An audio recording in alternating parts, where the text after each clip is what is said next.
Ha sido un placer estar aquí. Estoy agradecido por la oportunidad de abrir la palabra del Señor. Si todos pueden, Hebreos 4 es nuestro enfoque para este mensaje final. Sé que el pastor Schwartz va a juntarlo todo mañana, un mensaje, la gloria de Cristo. Así es que tengo una oportunidad más de enfocarme en la humanidad de Cristo, en este rol particular en ayudarnos. Quiero conectar eso a los tópicos, el rol del Espíritu Santo en Cristo, en la vida de Cristo. Así es que la iglesia nunca ha sido suficientemente confesado hasta que el Espíritu Santo ha trabajado en la obra de Cristo. Y voy a continuar en esa tradición es que vamos a estar en el punto en el sermón donde voy a hablar sobre la administración del Espíritu Santo en la vida de Cristo y cómo relaciona eso con nosotros. Lo que quiero hablarles hoy, titulado este título, es un texto en Hebreos 4:14, Hebreos 4:14 al 16. Vamos a comenzar. Voy a empezar a leer. Por tanto, teniendo un gran sumo sacerdote que traspasó los cielos, Jesús, el Hijo de Dios, retengamos nuestra profesión, porque no tenemos un sumo sacerdote que no pueda compadecerse de nuestras debilidades, sino uno que fue tentado en todo según nuestra semejanza, pero sin pecado. Acercémonos pues confiadamente al trono de la gracia para alcanzar misericordia y hallar gracia para el oportuno socorro en tiempo de necesidad. La palabra del Señor. ¿Han escuchado la frase? La ocupación obsoleta. Es algo que por siglos los expertos nos han advertido que las máquinas pueden tomar, según ellos, al trabajador moderno, ocupaciones, ser obsoletos algunos trabajos, simplemente trabajos que están dejando de existir por el avance en la tecnología. Algunos años atrás hubo un artículo que decía un mundo sin trabajo. Cuando los trabajadores miran sus hojas, decían robots operando aún en restaurantes de comida rápida, carros conduciéndose sin choferes, los paquetes siendo enviados por droides. Han observado que la habilidad de las máquinas están ya expandiéndose más allá y siguen.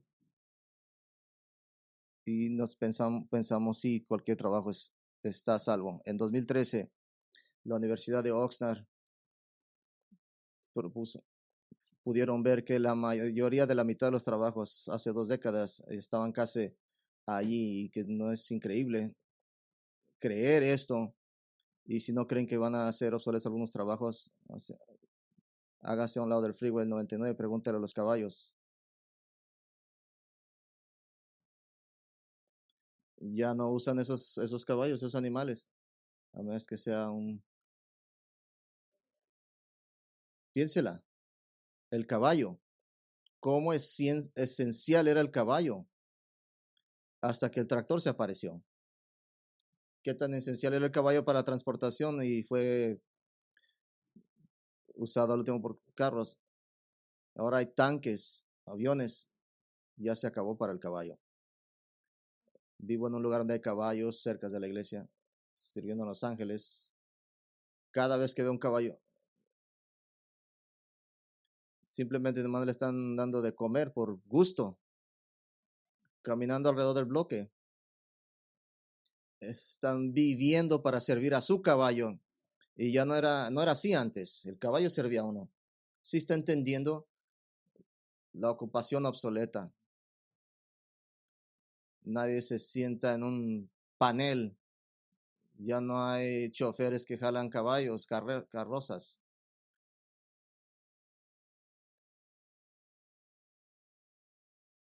El hombre que entregaba la leche ya no trabaja, ya no hay trabajo.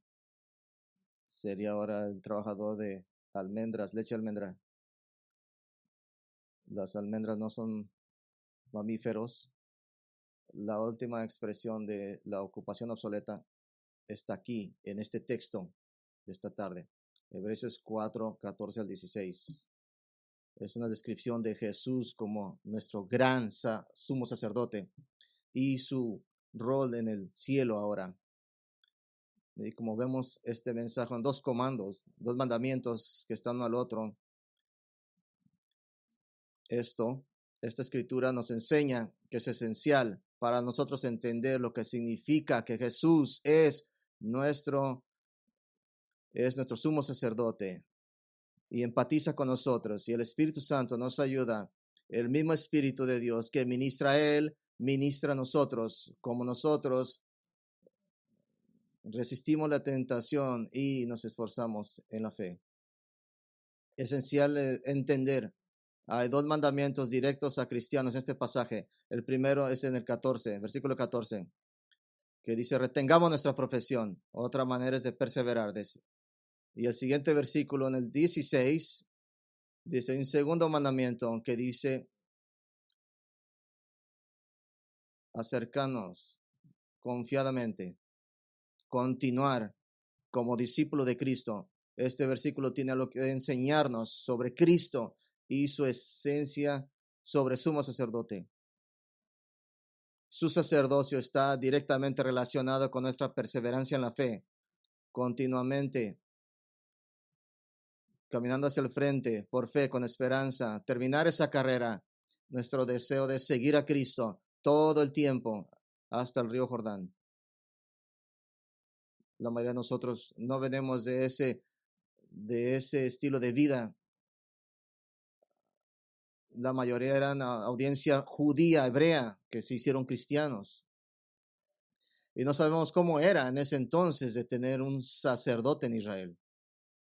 Pero tal vez ha hablado algún católico romano, algún amigo, y le han dicho, ¿cómo tienes acceso a Dios? ¿Cómo confiesas tus pecados aparte de un sacerdote? Y tal vez en un estilo protestante, tú te sientes tentado en decir, yo no necesito un sacerdote. Tengo acceso directo a Dios, a un amigo. Desesperadamente necesitamos un sacerdote, y sí lo tenemos, que no es tanto humano, pero tenemos un gran sumo sacerdote que ministra, que está totalmente, continuamente en esa función y tiene gozo al hacerlo. Y cada persona que confía en él sirve como sumo sacerdote, que es más grande que cualquier otro sacerdote, aun aquel que ha sido instituido por Dios en el Antiguo Testamento, más grande que cualquier falso en práctica de hoy. Si pueden ver, la mayoría de sacerdotes están prácticamente inefectivos y obsoletos. Jesús es el sumo sacerdote y es esencial para su perseverancia en la fe, y es esencial si va a estar acercándose al Señor. Y mientras vemos este pasaje de la Biblia, vamos a aprender más de la verdad de quién Jesucristo es, y es nuestro gran sumo sacerdote, el Hijo de Dios, el hombre que vivió en perfecta obediencia, que murió en nuestro lugar. Debemos detener esa confesión de fe, diciendo que Jesús es el sumo sacerdote que simpatiza con nuestras debilidades. Debemos acercarnos confiadamente al trono de la gracia. Si pueden ver, es la transición de nuestro Señor, sentado a la derecha del Padre en su humildad. Es esencial, todos los elementos, y lo efectivo que Él es, como el sumo sacerdote, perseverando en pruebas, oración. Debemos entender quién es Jesucristo. Así que vamos a ver este ministración del Señor para expandir nuestro conocimiento en el trabajo de Jesucristo como nuestro sacerdote. Vamos al versículo 14, en su superioridad suprema. Nuestro texto comienza con por tanto. Es una palabra que está discutiendo sobre su sacerdocio de Jesucristo. El tema del libro de Hebreos simplemente se sumariza en unas palabras: Jesús es mejor. Los recipientes de esto estaban pensando en regresar a su antigua forma de vivir. Las prácticas de su cultura de antes, su judaísmo estaba en la mente, porque la persecución se había intensificado en este periodo en la iglesia.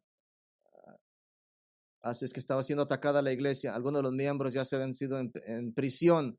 A algunos se les confiscaron sus posesiones. A algunos se les habían separado de sus familias. A algunos se les había echado fuera de las familias. Ya no están siendo bienvenidos en las sinagogas, en juntarse con la familia, en los festivales. Eso era alguna cultura tan fuerte que separándolos, alejándolos, corriéndolos. Pero Jesucristo ya no estaba presente, ya se había ascendido al cielo el Señor Jesucristo. Y habían hecho sus amigos sus familiares: ¿cómo pueden ustedes vivir sin un sacerdote? Nosotros tenemos a Moisés, decían. Así es que el que escribe la epístola de los Hebreos les dice que Jesucristo vale la pena. Jesucristo es mejor que todos los que antes habían estado aquí como sacerdotes. Todas las promesas están en Jesucristo, en su trabajo continuo. Y como el autor dice, la superioridad de Jesucristo, en el capítulo 1 habla de los ángeles, esas criaturas magníficas de las que hemos escuchado en sermones anteriores, que se acercan al trono de la gracia, criaturas, pero Jesús es su creador. El autor describe a Moisés como el hombre de Dios, el hombre más humilde de todos los judíos, pero es simplemente un hombre. Pero Jesús es el que ha traído la revelación del Padre. Muestra que el rol de Moisés es uno, el creador, el edificador de la casa, pero Jesucristo es el arquitecto. Dios habla ahora de una manera que nunca había hablado, a través de Jesucristo. A través de sus profetas había hablado, pero ahora habla a través de su propio Hijo. El autor de Hebreos dice, está pendiente sabemos que en Jesucristo entendemos y recibimos la última revelación. Aún el sabático que experiencia han recibido bendiciones a causa de eso, pero ahora sigue hablando de que Jesucristo es mejor que Moisés, mejor que Josué, mejor que todas estas personas. Y empieza a discutir. Este pasaje es muy importante sobre Jesús, sube su superioridad como el sumo sacerdote. Hasta el capítulo 10 se enfoca en diferentes aspectos de Jesucristo, en la administración de Jesús, de convencernos de su supremacía. Y todo comienza en el versículo 14. Y dice, por tanto, está injertando, diciendo que Jesucristo es mejor, y específicamente en este versículo es mejor como un sumo sacerdote. Es lo que dice aquí en el versículo 14. Dice, por tanto, teniendo un gran sumo sacerdote. Eso es una versión, es como decir santo, santo, santo. Es una manera de amplificar hebraicamente. San Jesús es supremacía infinita tiene el Señor Jesús. Su grandeza no se puede igualar. En el capítulo 5, Dios mismo lo dice: tú eres mi hijo hoy, yo he sido tu padre, eres sacerdote por siempre según Melquisedec. El sacerdocio de Jesucristo es más grande que todos los sacerdocios de antes, aún el de Melquisedec, aún el que impuso el Señor en el Antiguo Testamento. Jesús fue escogido por Jehová, el Dios de Israel, de ser el sacerdote para Dios. Aarón fue ese sacerdote. Fue la intención de Dios de que fuera el sacerdote. Y solo tiene un trabajo el sacerdote: provee acceso a Dios.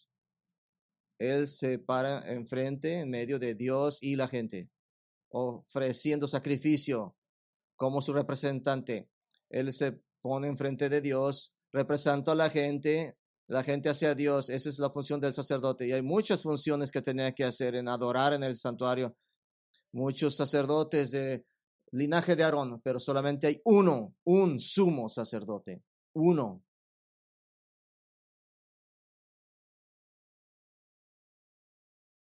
Y cuando muriera, otro hombre estaría en su lugar. Y entonces ese sería el sumo sacerdote. Y año tras año tras año, generación tras generación, han servido muchos. Todos tienen que hacer lo mismo lo que Dios les dio que hicieran. Adorar exactamente en el antiguo pacto. Detalles específicos de abrir y cerrar las cortinas, sacrificios, lo que tenían que ponerse, qué hacer. No mezclen la sacrificio con la vestidura. No pensamos en adorar de esa manera. Simplemente pensamos en adorar. Simplemente cantar. Es lo que pensamos que es que himnos, alabar. Y la gente se entristece a veces en la iglesia. Empiezan con preferencias, empiezan con...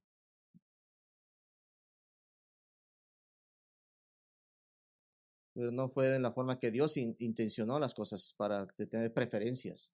Dios quiere que lo adoremos en espíritu y en verdad. Como en el Antiguo Testamento dice, estaban muy enfocados en ejemplos de cómo debían de adorar. Nunca terminó bien para ellos. Y cuando escuchamos estas palabras, tenemos un gran sumo sacerdote. Vemos el sacerdocio de Israel.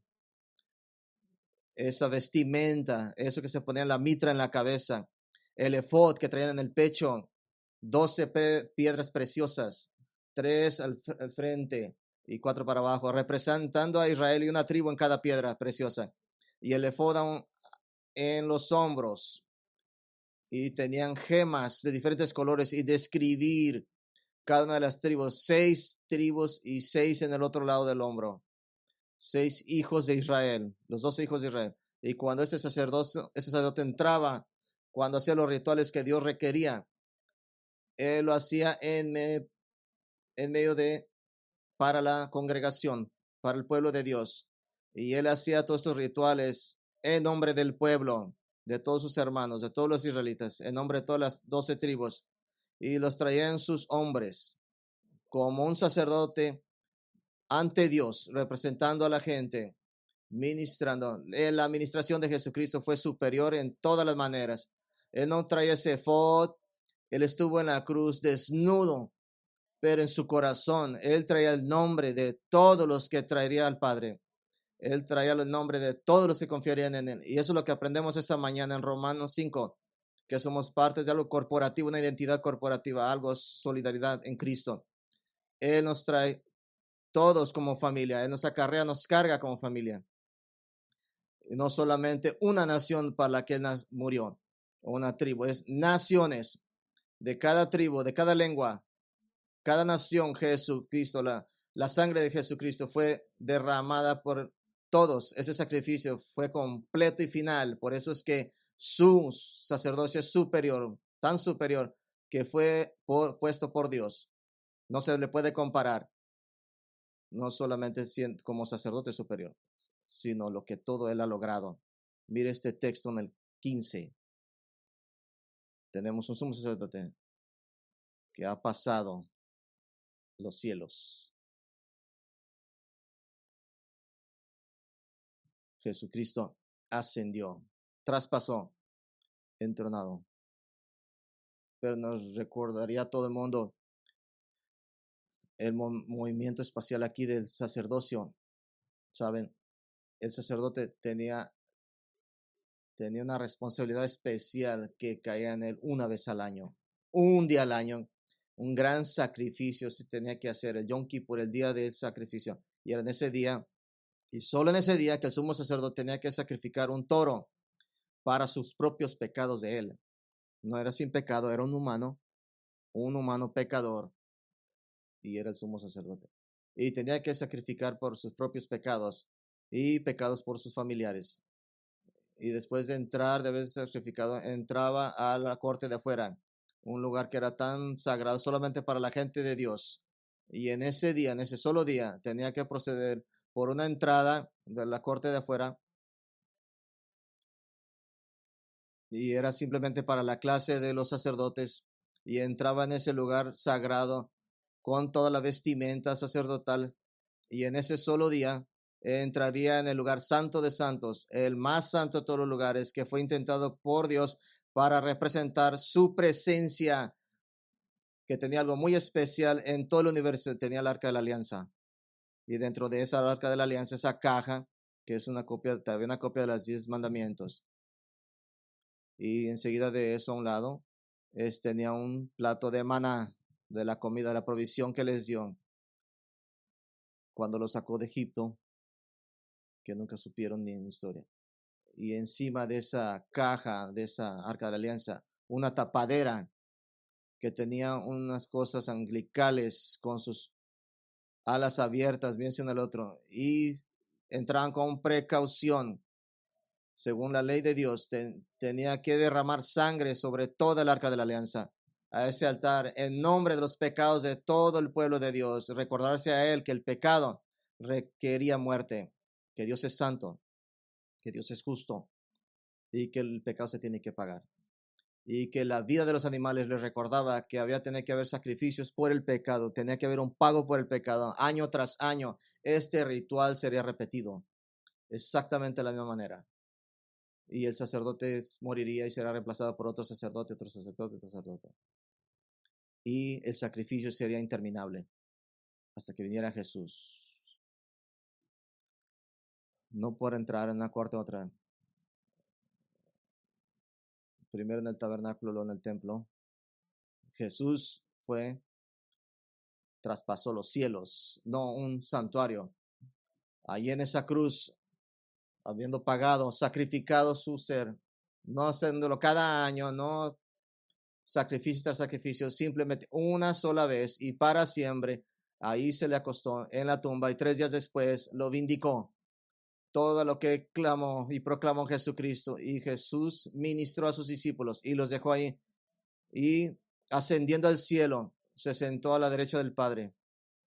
Ningún sacerdote se ha sentado a la derecha del Padre en el Santo de Santos. No hay ningún cuarto verde para los sacerdotes. No podía sentarse y tomarse un break en el Santo de Santos.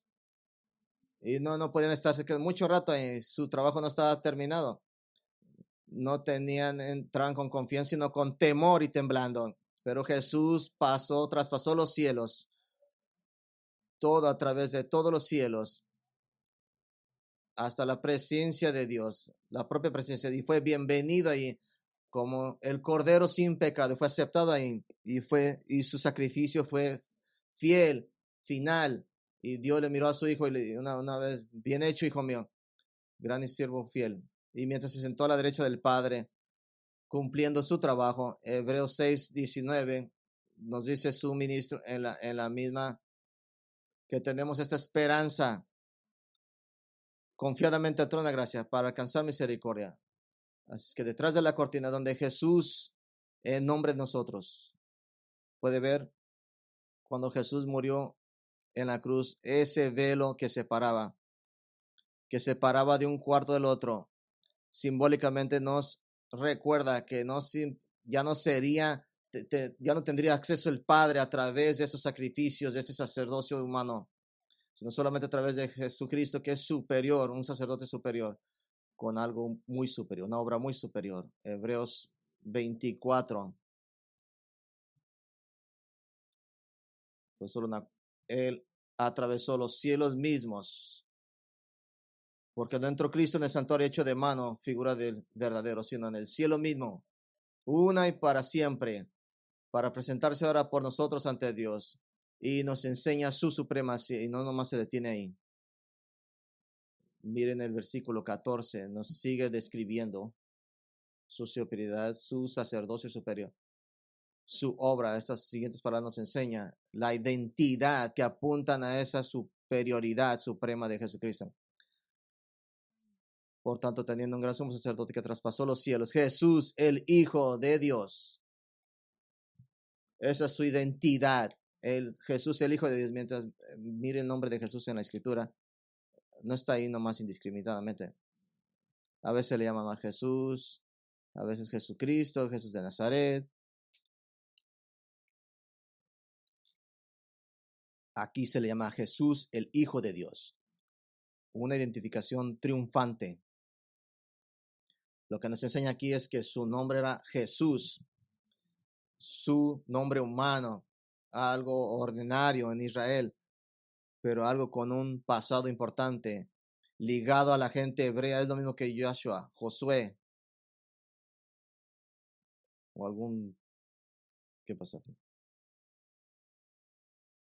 Josué. Eso es lo que María lo llamaría para cuando viniera Joshua, Josué, jugando con sus amigos. Josué, ven a comer. Y él vendría inmediatamente. Cada vez. Él obedecía a su mamá. Era su nombre humano. María sabía eso porque un ángel le dijo cómo nombrarlo. Jesús, porque el nombre de ese dice, Él salvará a su gente de sus pecados. Pero en ese texto no es nomás es Jesús el Hijo de Dios. Y aquí usted tiene esta unión contemplando esta semana, el Hijo de Dios. Fue totalmente Dios, totalmente hombre, es el autor. Él fue el que escribió el hebreo. Nos recuerda que Jesús no nomás es cualquier hombre, contrario a lo que ha escuchado. No nomás un buen maestro, un profeta de Dios, un hombre sabio. Era Dios, verdadero Dios. Y si niega a Jesús, niega a Dios. Si renuncia a Jesucristo, renuncia a Dios. No podía regresarse a esto. O para nosotros, no se puede regresar. Cualquier tentación de regresar a nuestra forma antigua de vivir, no tiene que ser judío para entender eso. Mensaje sobre el peligro de la apostasía. Jesús es Él el exclusivo, es la única manera de salvarse, es el único camino para conocer el verdad, camino y la vida. La única manera de ir al Padre. Él es el sacerdote con el acceso al Padre que desesperadamente necesitamos, el Hijo de Dios. Y todo esto refuerza su supremacía infinita para mostrarnos que Él es mejor en cualquier área, en cualquier aspecto. Es un mensaje que ocupamos escuchar todos. Si vamos a obedecer este mandamiento, en el final del versículo 14, retengamos nuestra profesión firme, nuestra confesión. ¿Qué es esa confesión? Pensamos en confesión de, yo lo hice, yo lo admito. Pero una confesión va más allá de admitir. Una confesión es un statement de fe, lo que crees. Aquí el tema, Jesucristo es el Señor, es lo que confesamos. Es la esencia, lo que hace la cristiandad. Y en este libro de Hebreos, nuestra confesión, en capítulo 2 en adelante, es una forma de hablar, lo que llamamos tomar rápido, agarrarnos, aferrarnos a Jesucristo. Esto nos enseña tanto sobre la perseverancia. Si saben, esta forma de decir es correcto, pero no está en la Biblia. Una vez salvo, siempre salvo. Es verdad. Es una cadena inquebrantable de Romanos 8. No puede ser quebrantada, no por la voluntad del hombre ni tampoco. Es bíblica esa. Comienza con predestinación y termina con glorificación, sin excepción. No puedes quitar la salvación si es la obra de Dios. Si Él comenzó, Él lo termina.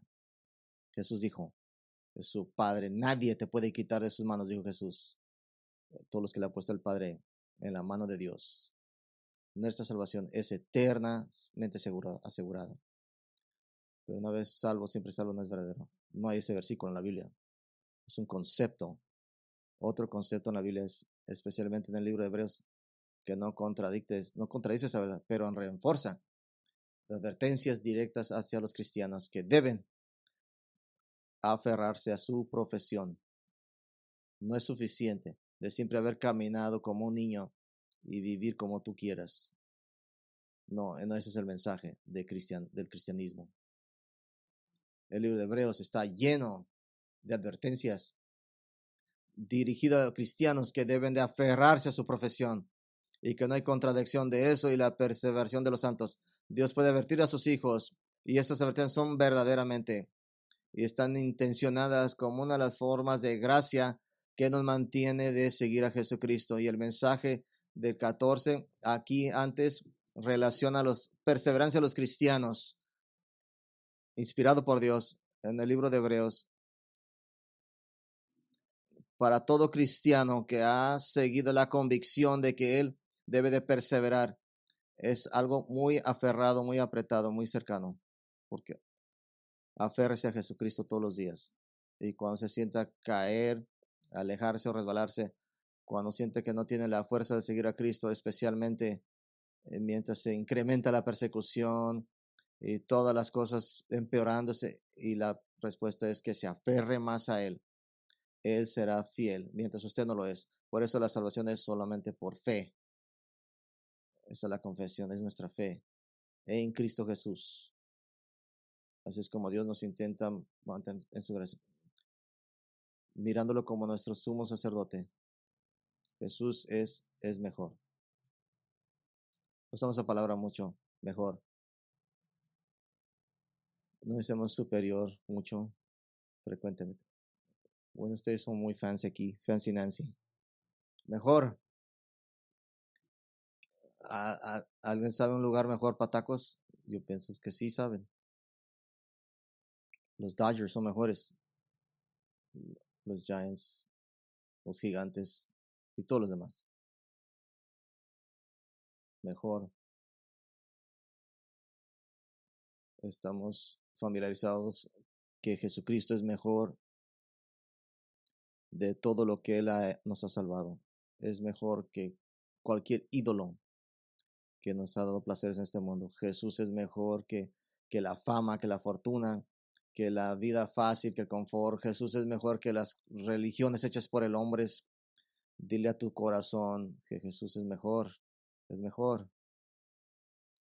mejor que la tentación. Y puede ver su infinita supremacía. Esta transición nos enseña que esa misma supremacía, esta gran grandeza, nunca se disminuye. La simpatía de Jesús. Así es que vemos su infinita supremacía. En el versículo 14, en el 15 nos enseña algo íntimo, una simpatía íntima. Versículo 15. Porque no tenemos un sumo sacerdote que no pueda compadecerse de nuestras debilidades, sino uno que fue tentado en todo según nuestra semejanza, pero sin pecado. Esta simpatía es basada, enraizada completamente en el tema de esta semana, la humanidad de Jesucristo. Él lo dice en un triple negativo para reforzarlo. Cómo está insistiendo en esta verdad de que Jesucristo simpatiza con nosotros. El tipo de sacerdote no nomás es algo superior, no es un sacerdote superior y todas sus obras superior, pero íntimamente, simpatéticamente quiere demostrarnos qué tan simpatía tiene hacia nosotros, qué tan familiar es Él con nuestras luchas. Así es que lo dicen, no tenemos un sumo sacerdote que no pueda simpatizarse, compadecerse, pero no lo subraya. No tenemos un sacerdote que no pueda simpatizar de nuestras debilidades. Esa palabra compadecerse, simpatizar, es una palabra hermosa en el lenguaje original. Exactamente como esa palabra. Compadecerse. Simpatía es empatía. Compasión, el deseo de ayudar. Entender qué es, comprender a la persona. Es ver el dolor en alguien más y simplemente saber que sabemos que experimenta esa persona, sabemos que lo sentimos.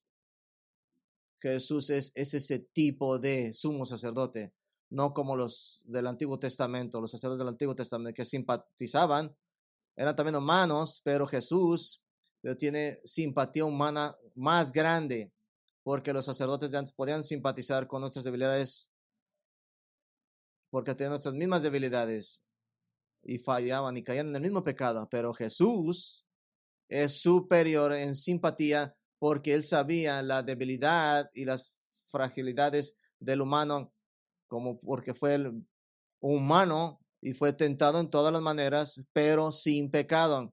Y esto lo hace aún más empático con nosotros que los sacerdotes del Antiguo Testamento. Él simpatiza más con nosotros. tal vez suena dificultoso para usted, pero ¿cómo puede ser esto?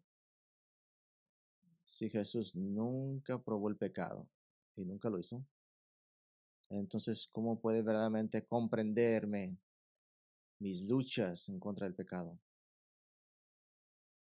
Parte de esto es que, parte de nuestras misconcepciones, vivimos en un mundo que nos dice todo el tiempo cosas horribles, erróneas. Solamente un alcohólico puede comprender a otro alcohólico. Así que súmate al círculo. Es una mentira. Nuestros corazones nos dicen a veces grandes mentiras más grandes. Debes de corregirlo con la verdad. Cuando tu corazón te dice, oh, nadie sabe qué estoy pasando. Amigo, esa es una mentira. Jesús sabe exactamente lo que estás pasando, porque Él ha pasado también esas cosas. Él tiene naturaleza como nuestra naturaleza y ha experimentado la total fuerza de la tentación. Jesús sin pecado no le hizo menos humano para comprender nuestras batallas y debilidades. Antes la maximizó, las hizo superior. Deje de ayudarle a que entienda. Todos hemos sido tentados, el poder de la tentación, hasta cierto punto. Y a cierto punto, cada uno de nosotros sabemos qué es caer en esa tentación. Y una vez que caes en esa tentación, la tentación ya se fue. Es pecado. Activaste el pecado. Traspasaste la ley de Dios. Y todos hemos resistido hasta cierto punto en nuestras batallas contra el pecado y fallamos. Jesús resistió también, pero Él nunca falló. Así es que la fuerza de la tentación, el poder de la tentación, al absoluto, lo más alto, porque no hubo un punto donde Jesús cayó en esa tentación. Entonces, más bien fue perfecta resistencia. Así es que Él sabe la fuerza de la tentación más grande que nosotros. Jesús nunca cayó en pecado. Y aquí es donde quiero hablar sobre la administración del Espíritu Santo, que es mi asignación. Vamos a la tentación más famosa de Jesús. Después de su bautizo, dice el Padre, dice a su Hijo, este es mi Hijo en el cual tengo complacencia. Y la Trinidad se está observando en nuestro Señor. El Padre habla su aprobación de su Hijo. Inmediatamente Jesús es tomado al desierto, tentado por el diablo mismo por 40 días, aparte de sin comida. El diablo le ofrece tentaciones a Jesús que son únicas a Jesús. Convierte esas piedras en pan. Hazlo. Hombres y mujeres de Bakersfield, conviertan piedras en pan. No pueden convertir pan en piedra si lo dejas un rato afuera. Pero no podemos caer en esa tentación. No está en el mundo de nosotros. Sí, Jesús tenía que comer, hemos tenido hambre, Él tuvo hambre, pero no hemos tenido ese tipo de tentación. Solamente fue tentado solamente lo que lo divino podía hacer. ¿Qué más? Él resistió la tentación y lo fue llevado al templo más alto, tentado por el diablo, que se tirara y que mostrara quién verdaderamente era la gente y que vinieran a adorarlo para que los ángeles lo rescataran. ¿Qué tipo de tentación es esa? ¿Alguna vez ha confrontado eso? Esta mañana vi en toda su grandeza las 12, un edificio, una torre aquí en Bakersfield. ¿Quién necesita un edificio Chrysler? Bakersfield, el edificio más grande de Bakersfield. Tiene un shop de café a un lado. No fue tentación para mí brincar de ahí. No estoy interesado. Fue una tentación única, exclusiva, porque Jesús, es su derecho de ser adorado por toda la naturaleza, toda la creación. Pero la tentación exclusiva fue la oportunidad de, como la piedra, de, de anivelar su deidad, y si lo hacía, hubiera fallado como hombre, porque Jesús guiaba otro tipo de raza, otro tipo de humanos, otra nueva humanidad. El segundo Adán, y totalmente su vida tenía que vivir como un humano.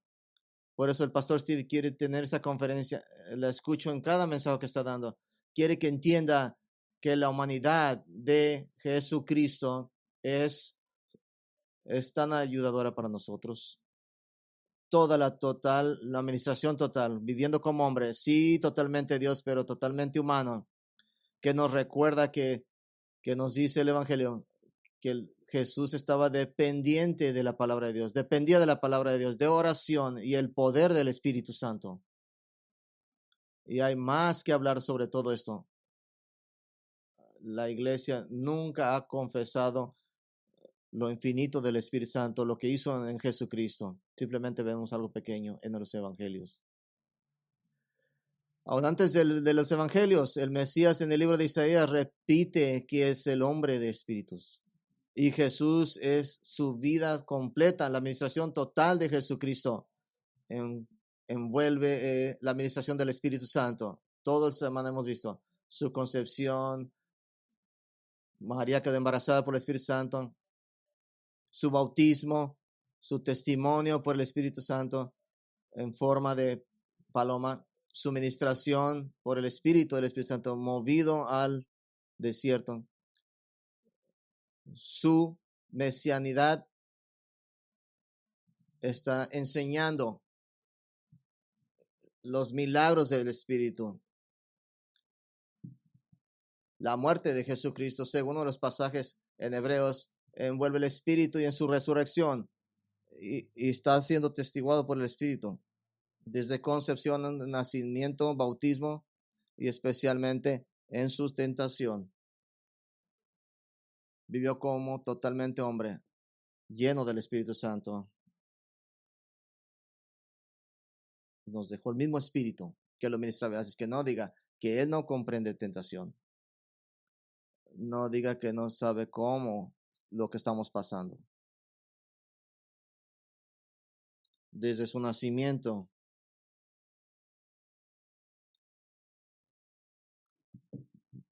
para llevar todo a cabo en armonía como hombre, el Espíritu lo ministraba.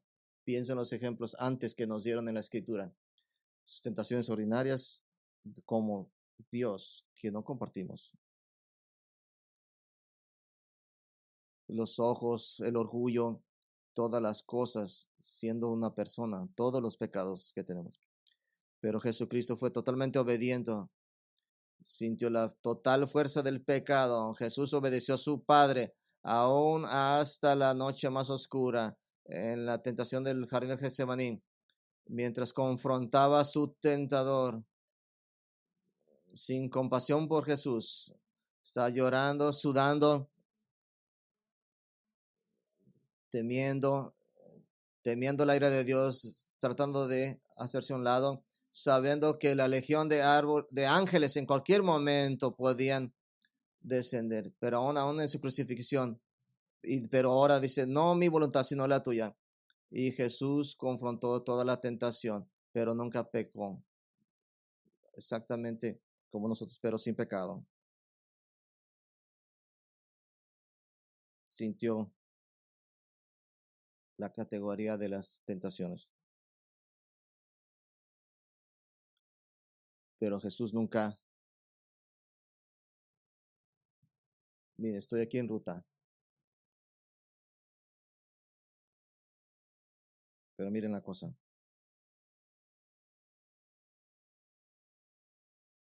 No es algo particular a jóvenes o particularmente a los de Bakersfield. No sé si se llaman. Es que la tentación tiene una nota especial que resona, está resonando en todos. Y Jesús sintió He disfrutado la música de esta conferencia. Yo toco el piano hermosamente. Sé porque tomé lecciones de piano en tercer grado.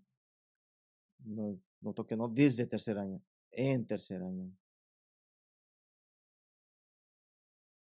Algunas personas han argumentado, tal vez hubiera sido el mejor pianista del mundo que hubiera conocido. Pianista. He argumentado eso.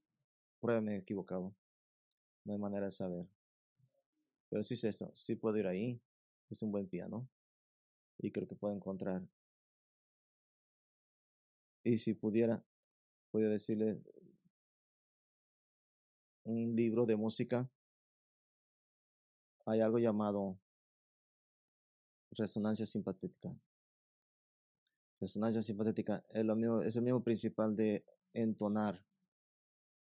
Y de la manera que ilustrado este piano tiene todas estas cosas, estas cuerdas, si le aprieto aquí, si aquí media C,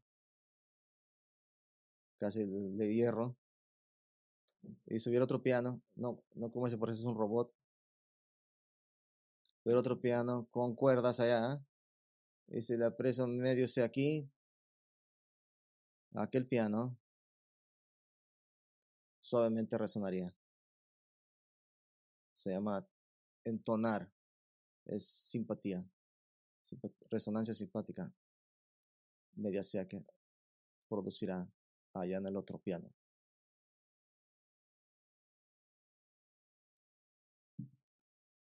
Pero gentilmente responderían, porque esa nota atraviesa, viaja y resuena en el mismo tipo de instrumento, en la misma cuerda.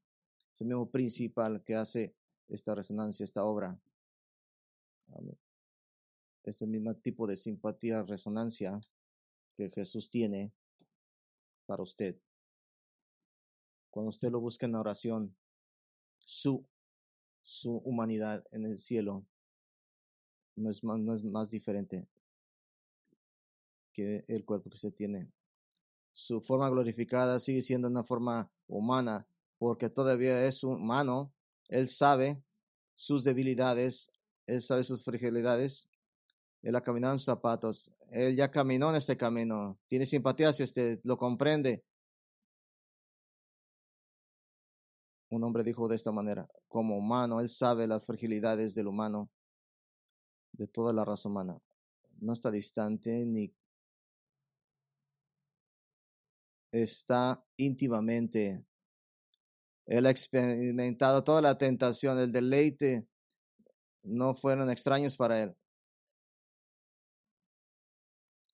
Él sabía lo que era el pecado. Qué atractivo es. Él comprendió cada tentación que usted confronta. ¿Por qué confrontó algo similar? Nunca se rindió al poder del pecado. Él comparte nuestras debilidades, pero él nunca, ni siquiera una vez, cayó en pecado o se entregó al pecado. Siempre obedeció la voluntad del Padre. Amigo, no necesitamos más simpatías de otros pecadores. Necesitamos un sumo sacerdote, un salvador que nos lleve a la victoria, un corredor, un segundo Adán que nos muestre la manera de estar en favor ante el Padre, y pagó el precio y pagó todas las demandas que el Padre exigía y nos unió al Padre en todo acceso y nos ayuda a perseverar y nos escucha en oración. El autor cierra en esto sobre la descripción de Jesús, un gran sumo sacerdote en el versículo 16, y es tal vez uno de los versículos más favoritos de la Biblia. Su infinita supremacía en simpatía hacia nosotros, confiadamente a toda gracia para alcanzar misericordia y hallar gracia. Acerquémonos pues, así que para podamos recibir oportuno socorro y gracia para ayudarnos en el tiempo oportuno. No hay un solo sacerdote que entró confiadamente al lugar santo. Cuando Jesucristo fue al cielo, Él regresó a su casa, a su hogar, a su lugar. Podemos entrar en la presencia de Dios confiadamente, sabiendo que recibiremos gracia y ayuda en nuestro tiempo de socorro. Amo que use esa palabra, ayuda. No consejería, no trucos Exactamente lo que ocupamos de Jesús, ayuda. Un llamado, recibir ayuda de Jesús, porque es lo que nos ofrece. Acercarnos al trono de la gracia, sinónimos en oración. En el contexto del trono de Jesús, no ocupamos ni siquiera explicar qué es un trono, eso es su realeza. El trono de Jesús es el Hijo de Dios, tiene todas las habilidades, todo el poder, todas las fuerzas, y es el trono de gracia. Versículo 16, un trono lleno de gracia, porque nuestro Salvador, porque simpatiza con nosotros.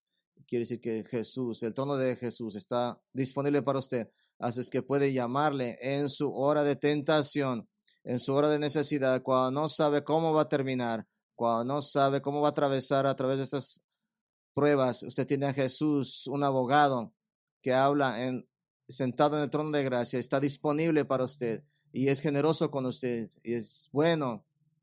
Usted es bienvenido, amigo, como creyente en el Señor Jesucristo, en su trono, y nunca, nunca se cansará de sus peticiones, nunca será enfadado con su presencia. Él vive para orar para usted, que sea accesible. Él siempre está accesible, pero quiere que vengas hacia Él una y otra vez. No necesita que seas perfecto en tu venir hacia Él. Él te conoce, Él es el perfecto, y cuando vengas hacia Él, y no encontrarás juicio ni condenación, no encontrarás apatía o indiferencia o rechazo. Él te ofrece misericordia y perdón.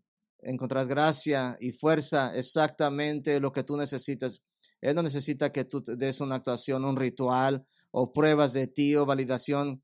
Él simplemente te pide que llames hacia Él, que te acerques hacia Él, que vayas hacia Él y nunca te echará fuera. Ven una vez y otra vez y otra vez y usted encontrará el Dios hombre Jesucristo y usted encontrará su simpatía y bienvenido será su perdón y misericordia y su gracia y ayuda. Nunca se esconda de Él. Venga hacia Él. Él está listo para usted, para que se acerque a Él. Y no hay nada que usted haya hecho que lo pueda sorprender. Él ya lo sabe todo. Él sabe que lo necesitas. Él sabe que fallarás de nuevo y que pecarás de nuevo. Y que no puedes orar suficientemente o que puedes luchar suficientemente. Yo voy a casa. Y saben la ruta 99, la Grapevine 5, Sunland Boulevard. Muy mejor que el aeropuerto de LAX. Y cuando llegue a casa, mis jóvenes, y eso es todo. Pero cuando tenían 4 o 6, al regresar a casa era sorprendente, porque era como para Marilyn, ella hacía todo lo pesado y regresaba, pero para los niños era como un héroe. Ser papá es muy fácil.